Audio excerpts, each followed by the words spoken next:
মাত্র 2 দিনে টেস্ট পরীক্ষায় তুমি অথবা সহ প্রশ্ন কমন পাবা। আবারও বলছি, তুমি অথবা সহ প্রশ্ন কমন পাবেই বাংলা দ্বিতীয় পত্রে। প্রি-টেস্ট পরীক্ষা হয়ে গেছে তো সাজেশন দিয়েছিলাম, একটু মিলিয়ে দেখো তাহলে বুঝতে পারবা কথার সাথে কাজের কতটুকু মিল। বাংলা দ্বিতীয় পত্রে 2 দিনের বেশি লাগবেই না, শুধু রাইটিং পার্ট 70 আউট অফ 70 এর জন্য। বাংলা দ্বিতীয় পত্রের জন্য আমাদের টেস্ট পরীক্ষা সকল বোর্ড, তুমি যে স্কুলের শিক্ষার্থী হও, যে বোর্ডের শিক্ষার্থী হও, কোনো প্রবলেম নাই। জাস্ট এটা একটু ভালো মতো করে ফলো করো, শিওর সবার চেয়ে এগিয়ে থাকবা। তাহলে আমি এই জন্যই বলেছি সকল বোর্ডের জন্যই এটা, এবং এটা টার্গেট হচ্ছে 95+। 95+ যাদের টার্গেট তারা অবশ্যই এটা ভালো মতো ফলো করো। আবারও বলতেছি অথবা সব প্রশ্ন কমন থাকবে। এরপর আমরা আসি হচ্ছে, দেখো পরের যে পেজটা আছে সে পেজে নির্মিতি। ইতিমধ্যে তোমরা অবশ্যই জানো মান বন্টন কিছুটা পরিবর্তন হয়েছে। অনুচ্ছেদ আগের মতোই আছে 10 নম্বর, কোনো প্রবলেম নাই। চিঠি বা আবেদনপত্র এইখানে পরিবর্তন হয়েছে, এই অংশটা পরিবর্তন আসলে হয়েছে, চিঠি বা আবেদনপত্রের ক্ষেত্রে পরিবর্তনটা হয়েছে। আগে কি ছিল, আগে এই সংবাদ প্রতিবেদনের এই দুটো মিলে ছিল 10 মার্ক, যে কোনো একটা উত্তর করতে হতো। সবচেয়ে ঝামেলার যে পার্টটা সেটা বাদ দিয়েছে, সেটা হচ্ছে অনুবাদ। অনুবাদ কোন অংশ থেকে আসবে, টেক্সট বুক থেকে আসবে না আনসিন হবে, কিচ্ছু বলা ছিল না বলেই এটা নিয়ে আমরা ঝামেলায় ছিলাম। ওকে, তাহলে সেটা যেহেতু বাদ গিয়েছে, এখন সংবাদ প্রতিবেদন দুটি থেকে একটি, 10 নম্বর, খুবই সহজ। এবং এটা কিন্তু সংবাদ প্রতিবেদন শুধু শিখবা, সারাংশ সারমর্ম আগের মতোই আছে, কোনো পরিবর্তন নাই। ভাব সম্প্রসারণ দুটি থেকে একটি আগের মতোই আছে, এবং রচনা 3টি থেকে একটি, 20 নম্বর। তাহলে দুটোই স্থানে মানবন্ধনটা পরিবর্তন হয়েছে। একটা হচ্ছে সংবাদ প্রতিবেদন আগে এটার সাথে অথবা আকারে ছিল, কিন্তু এখন থাকবে কি, সংবাদ প্রতিবেদন দুটি আসবে, একটা উত্তর করতে হবে 10 নাম্বার। চিঠি বা আবেদনপত্র দুটি আসবে, সেখান থেকে তোমাকে একটা করতে হবে। এই দুটোই কিন্তু মান বন্টন আসলে মানে চেঞ্জ হয়ে গিয়েছে, অনুবাদটা বাদ দেওয়া হয়েছে। এখন অনুচ্ছেদ, অনুচ্ছেদে আমরা পড়ব হচ্ছে, দেখতেই পাচ্ছ হাতের ডান থেকে, এই যে আমি দাঁড়িয়ে আছি, হাতের ডান থেকে শুরু করব, বাম পাশে শেষ করব। দ্যাট মিন্স আমি যদি একটা এখানে পেজ অঙ্কন করি, দেখতে পাচ্ছ পেজ, আমি এখান থেকে অনুবাদের লেখাটা স্টার্ট করব। দেখো লেখা শুরু করলাম, এখানে শেষ করে দিব। দ্যাটস ইট, এতটুকু লিখলে কিন্তু হবে। অনুবাদ এর বাইরে এক্সট্রা লেখার প্রয়োজন নেই। এই দুটো পেজ খুব সুন্দর করে লেখো। 4 পেজ, 6 পেজ, 7 পেজ অনেকে লিখতেছো, তোমরা কি পাগল হয়ে গেছো নাকি? জাস্ট দুটো পেজ খুব ভালো মতো করে লেখো। যাদের হ্যান্ডরাইটিং অনেক সুন্দর তারা 1 পেজেই লিখতে পারবা, 1 পেজেই কিন্তু লিখতে পারবা। তার মানে এখান থেকে স্টার্ট করে এই পর্যন্ত করলেই এনাফ, এর বাইরে এক্সট্রা কিছু লিখতে হবে না। আমাদের সবচেয়ে ইম্পর্টেন্ট হচ্ছে কি, বৈশাখী মেলা বা 21শে বইমেলা, এটা হচ্ছে সবচেয়ে ইম্পর্ট্যান্ট। সুন্দরবন 2 নাম্বার দেখতে পাচ্ছি, বিশ্ববিদ্যালয়ের জাতীয় পতাকা এবং আন্তর্জাতিক মাতৃভাষা দিবস। যদি এই 5টা আমি খুব ভালো মতো করে লিখে প্র্যাকটিস করি তাহলে সবার চেয়ে এগিয়ে থাকবো। যদি বলা হয় 5টার মধ্যে সবচেয়ে ইম্পর্ট্যান্ট কোনটা, তাহলে সেটা হবে কি, জাতীয় পতাকার সাথে প্রথমটা। এই দুটো, এই দুটো হচ্ছে সবচেয়ে বেশি, মানে এই 5টার মধ্যে যদি কম্পেয়ার করি তাহলে এই দুটো হচ্ছে সবচেয়ে বেশি ইম্পর্ট্যান্ট। এই দুটো একটু লিখে প্র্যাকটিস করে ফেলো, সবার চেয়ে এগিয়ে থাকবা। আমি বলে দিয়েছি পাঠ্য বই থেকে কমন আসবে, তার মানে প্রশ্নটা পাঠ্য বই থেকে আসবে। পাঠ্য বইয়ের বাইরে, তোমার বাংলা দ্বিতীয় পত্র বইয়ের বাহির থেকে যদি কেউ এইটা সিলেক্ট করে বলে পরীক্ষায় বইয়ের বাইরে থেকে আসলো, তার মানে তিনি এখনও নীতিমালা পড়েন নাই। 2023 সালের পর থেকে বাংলা দ্বিতীয় পত্রের মূল বইয়ের বাইরে থেকে কোনো কিছু আসবে না। ওকে, দেখি আমাদের পরবর্তী। 2 থেকে 3 বার তুমি রিডিং পড়তে পারো, 2 থেকে 3 বার। আমি রিডিং পড়ে নেব শুধু। কেন রিডিং পড়ব, আমি আবারও বলতেছি, ওই 5টার সাথে এই যে 4টা আমি রিডিং পড়তে বলেছি, এটা তোমাকে লিখে প্র্যাকটিস করার প্রয়োজন নাই। তুমি জাস্ট 2 থেকে 3 বার রিডিং পড়ে রাখো। ওই 5টার উপরে গুরুত্বটা বেশি দাও, বলে খাতায় আমি লিখবো, আমার তো 2টা কমন পড়ার প্রয়োজন নাই, আমার একটা হলেই তো হয়। এই জন্যই বলা হয়েছে। তাহলে এখানে দেখতে পাচ্ছি মোবাইল ফোন, কম্পিউটার, জাতীয় সঙ্গীত, জাদুঘর এবং স্বাধীনতা দিবস। এখানে সবচেয়ে ইম্পর্ট্যান্ট বিষয় হচ্ছে জাদুঘরটা ইদানিং পরীক্ষায় খুব বেশি আসে, মোবাইল ফোন কম্পিউটারটাও ইদানিং পরীক্ষায় দেখিয়ে দিয়ে দিচ্ছে আগের তুলনায়।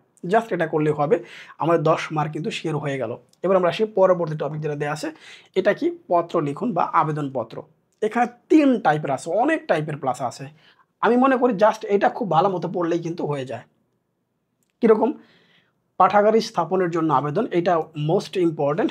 ডাকঘর স্থাপন, এটা ইম্পর্ট্যান্ট। এই দুটো হচ্ছে বেশি ইম্পর্ট্যান্ট, জাস্ট এই দুটো অবশ্যই কিন্তু শিখবা। এই দুটো হচ্ছে মনে করো কত 99%, 99% হচ্ছে এই দুটো আমরা খুব ভালো মতো করে শিখবো। এরপর দেওয়া আছে হচ্ছে কি সহকারী শিক্ষক পদে নিয়োগের জন্য আবেদন, এটা ইম্পর্টেন্ট আছে। ঋণ, ব্যাংক ঋণের জন্য আবেদন, এবং লাস্ট হচ্ছে কি অনুপস্থিতির কারণ ছুটি প্রদানের আবেদন, এটা বলা হয়েছে। কিন্তু এই দুটো হচ্ছে মাস্ট, অবশ্যই শিখতে হবে। পত্রিকায় প্রকাশের জন্য আসেই এই দুইটা, পত্রিকায় প্রকাশের জন্য আসেই কিন্তু এই দুইটা। তার মানে এই 1 নাম্বার 2 নাম্বার 1 নাম্বার এবং 2 নাম্বার, এই চারটা যে শিখবে সে ধরে নিবে 90% আমি এখানে উত্তর করতে পারবো। এরপরে এক্সট্রা আরও কিছু আছে, সেটা কি দেখতে পাচ্ছ, ব্যক্তিগত পত্র আমি এখানে লিখে দিয়েছি, না লিখাই ভালো, পরীক্ষা আমি লিখবো না, পরীক্ষা আমি এটা না লেখাটাই সবচেয়ে বেটার। আমি চেষ্টা করবো পরীক্ষা এটা অ্যাভয়েড করতে, পরীক্ষা আসলে এটা না লিখে আমি। অতএব আবার বলছি, এটাকে তুমি মাইনাস করতে পারো, জাস্ট কয়েকবার পড়ে রাখতে পারো বলে, হ্যাঁ পড়ে রাখি, যদি পরীক্ষা আসে অথবা এসেও দিতে পারি। এরপর কী দেওয়া আছে দেখো, এই চারটা খুব ভালো মতো পড়তে পারো, সাথে দেওয়া আছে এই দুইটা এক্সট্রা, আমন্ত্রণপত্র বা নিমন্ত্রণপত্র বা মানপত্র, ইনাফ। জাস্ট এই কটা করলেই কিন্তু হবে। এটা তুমি চাইলে পড়তেও পারো, নাও পড়তে পারো, কোনো বাধার নিয়ম নাই। আমরা পরের টপিক ক্লাসে চলে যাই। সংবাদ প্রতিবেদন, প্রতিবেদন লেখার নিয়মটা আমাকে জানা দরকার। হাতের বাম থেকে ডান পাশে 2 পৃষ্ঠা আমি লিখব আগের মতোই, শেষে একটা বক্স দিতে হবে। আমি একটা বক্স করব, সেই বক্সের শেষে ধরো এই 2 পেজ লিখলাম, এখান থেকে শুরু করলাম, এখানে শেষ করে দিলাম, এখানে শেষ করে আমি এখানে সেই বক্সটা দিয়ে দিলাম, এখানে সেই বক্সটা দিলাম। সেই বক্সে আমি কি লিখব, প্রতিবেদনের শিরোনাম, প্রতিবেদনের স্থান এবং হচ্ছে সময়, এই 3টা যেন অবশ্যই থাকে, তারিখ এবং সময়, এটা কিন্তু অবশ্যই দিতে হবে।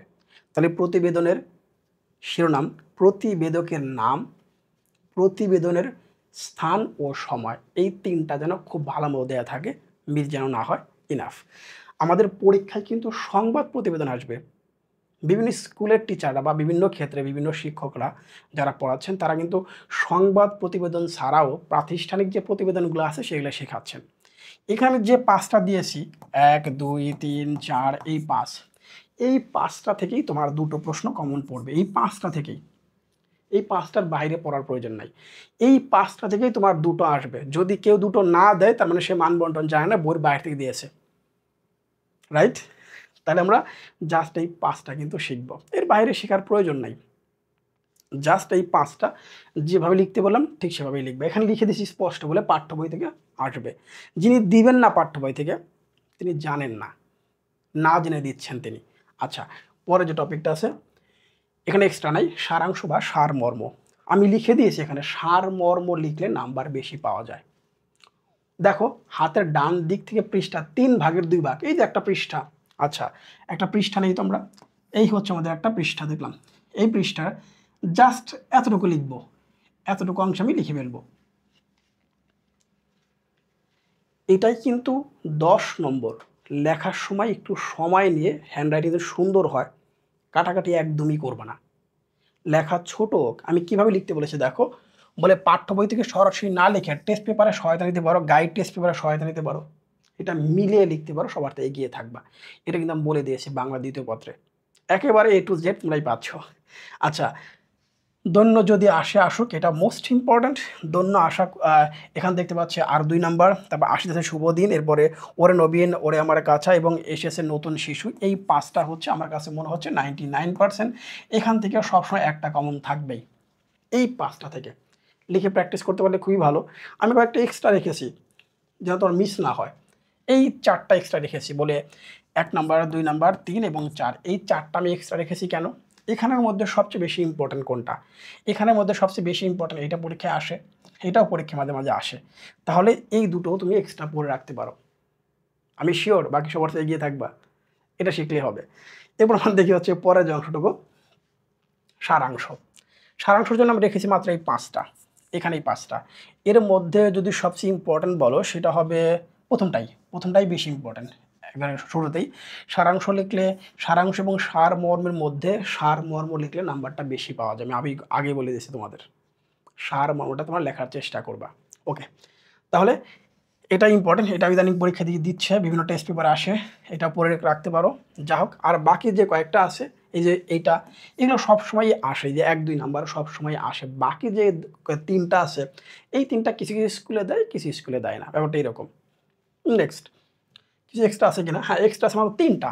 মানুষের মূল্য কোথায়, এটা মাতৃস্নেহের তুলনা নেই, এটা ইদানিং পরীক্ষায় দিচ্ছে, বিভিন্ন স্কুলে দেখতে পাই। আজকাল বিজ্ঞানের দ্বারা সেসব অসাধ্য, এটাও ইম্পর্টেন্ট আছে। এই 3টাই ভালো মতো করে পড়ো।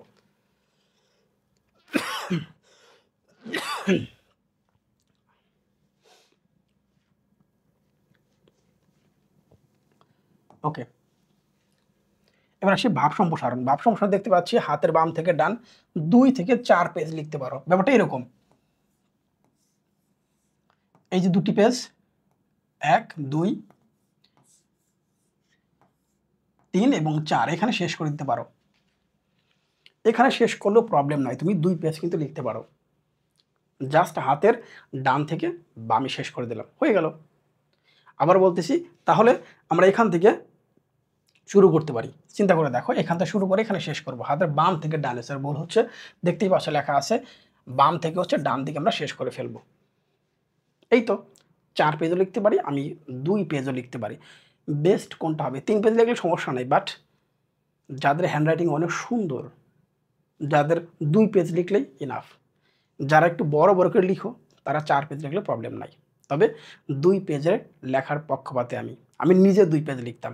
4 পেজ কখনো আমি লিখি নাই, আমি 2 পেজ নিজে লিখতাম সুন্দর করে একটু সময় নিয়ে। আমি 4 পেজ যত সময়ে লিখব, আমি 2 পেজ ঠিক তত সময়ই লিখব।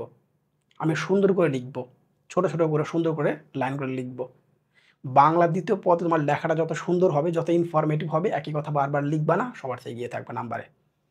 আচ্ছা, তাহলে এখানে মানুষ বাঁচে তার কর্মের মধ্যে, বয়সের মধ্যে নয়। এটা আছে বিদ্যার সঙ্গে বই কিনে কেউ, ইদানিং এটা খুব পরীক্ষায় আসে, মেঘ দিয়ে কেউ পড়িস নে ভাই, যদি 6টা খুবই ইম্পর্টেন্ট, কিন্তু এই 6টার মধ্যে থেকে পরীক্ষা যেভাবেই করুক না কেন, একটা কমন সবসময়ই থাকবে ইনশাল্লাহ এই 6টা থেকে।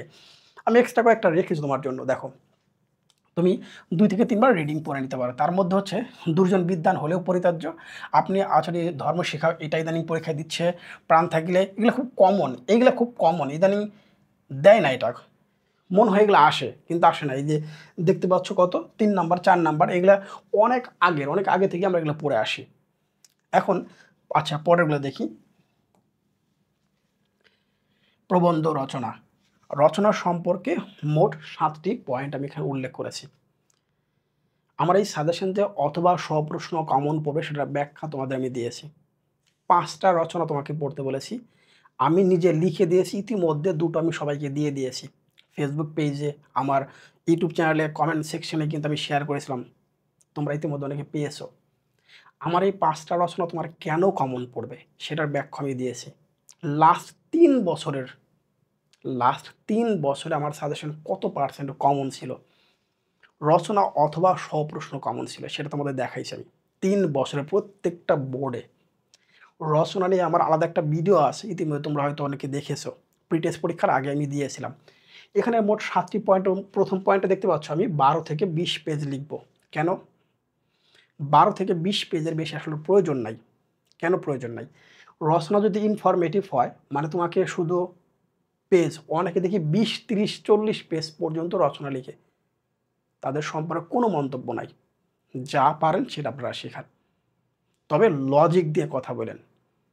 একটা রচনা যদি আমি 30 পেজ লিখতে যাই, 30 পেজ, কথা বলো 30 পেজ, তুমি তো রোবট না। একটা পেজ লিখতে যদি 3 মিনিট সময় যায়, 3 মিনিট ধরলাম, একটা পেজ তুমি লেখো 3 মিনিটে মাত্র, তাহলে 3 3 90 মিনিট চলে যাবে একটা রচনা শেষ করতে। বাকিটুকু আর মন্তব্য করার প্রয়োজন মনে করতেছি না। আচ্ছা, ওকে। বানান ভুল করা যাবে না, লিখায় কাটাকাটি করা যাবে না, একদমই না। নিট অ্যান্ড ক্লিন থাকতে হবে। কি লিখেছি? যত বেশি পয়েন্ট দিবে তত বেশি কিন্তু ভালো হবে। পয়েন্টটা একটু বেশি দিতে হবে, যত বারো পয়েন্ট দিয়ে দিবে, কম লিখলে পয়েন্ট যেন বেশি হয়। পয়েন্টগুলো নীল কালি দিয়ে আমি লিখতে পারি। রচনা ছোট হলেও আমরা নাম্বার কিন্তু বেশি পাবো, কিন্তু সেই রচনা হতে হবে ইনফরমেটিভ বা তথ্যবহুল। সর্বশেষ কথা, পাঠ্য বই থেকে আমাদের রচনার প্রশ্ন আসবে। পাঠ্য বইয়ের বাইরে থেকে যারা রচনা দিবেন তারা কিন্তু সঠিক মান বন্টন জানেন না। ২০২৩ সালের নতুন নীতিমালা অনুযায়ী ২৩, ২৪, ২৫ ৩ বছর বোর্ড বইয়ের বাইরে কোনো কিছু আসে নাই। অনেকে এটা পড়াচ্ছেন। অনেকে বলা ঠিক হবে না, নামকরা কিছু আছেন, নিজেরা অনেক ফেমাস প্লাস এটা মনে করেন। যৌতুক প্রথা পড়াচ্ছেন, অতিথি পাখি এগুলা পড়াচ্ছেন অনুচ্ছেদ হিসেবে। Nothing to say. ওকে, যার যেটা খুশক। পাঠ্য বই থেকে সরাসরি আমরা গাইড বা টেস্ট পেপারের সহায়তা নিয়ে লিখতে পারি। জাস্ট এটা করলে কিন্তু হবে। আমরা পরবর্তী যেটা দেখব সেটা কি? মাদকাসক্তি ও তার প্রতিকার। এটা 99, বাংলাদেশের প্রাকৃতিক দুর্যোগ 99, কৃষিকাজে বিজ্ঞান মোটামুটি 100%, সময়ানুবর্তিতা 100%। এই দুটো হলো পরীক্ষায় সবসময় দিবে মনে ধরে নাও। এর সাথে যেকোনো একটা। মানে ম্যাক্সিমাম ক্ষেত্রে থাকে, কিছু করার নেই। এই ৫টা থেকে পরীক্ষায় যেভাবেই প্রশ্ন দিক না কেন, ২টি কমন থাকে সবসময়। ২টি। ২টি সবসময় থাকে। এর বাইরে এক্সট্রা কয়েকটা রেখেছি। কিন্তু লিখে দিয়েছি, পরীক্ষা আসলে না লিখাই ভালো। তবে এইটা আসলে লিখতে পারো। কৃষি উদ্যোক্তা এবং বাংলাদেশের মুক্তিযুদ্ধ, ভাষা আন্দোলন, ২১-এর চেতনা, এটা আসলে পরীক্ষায় এভয়েড করবেন। লিখবে না। পরীক্ষায় লিখবে না। পর্যটন শিল্প লিখলে নাম্বার কিন্তু বেশি দিবে। যদিও অল্প লিখো নাম্বার কিন্তু বেশি পাবা। আমি পর্যটন শিল্প লিখে দিয়েছি সবাইকে। আচ্ছা, আমি একটু ব্যাক করি। পিছনেরটায় দেখতে পাচ্ছ। কৃষিকাজ বিজ্ঞান ম্যাক্সিমাম শিক্ষার্থী লিখবে। চেষ্টা করবে এটাকে এভয়েড করতে। সময়ানুবর্তিতা চেষ্টা করবে এভয়েড করতে। বাংলাদেশের উৎসব পরীক্ষায় আসতে না লেখার চেষ্টা করবে। মাদকাসক্তি ও তার প্রতিকার লিখবে। বাংলাদেশের প্রাকৃতিক দুর্যোগ লিখবে। পর্যটন শিল্প আসলে লিখবে। নাম্বার বেশি পাবে কম লিখে। আমি রচনা কীভাবে লিখবে সব কিছু নিয়ে বিস্তারিত একটা ভিডিও দিয়েছি, সেটা দেখতে পারো। আগামীকাল বাংলা প্রথম পত্র দেখা হচ্ছে। ম্যাথের স্পেশাল ক্লাস রেডি হয়ে গিয়েছে ১ ঘন্টায়। ১ ঘন্টায় পরিসংখ্যান। আসসালামু আলাইকুম।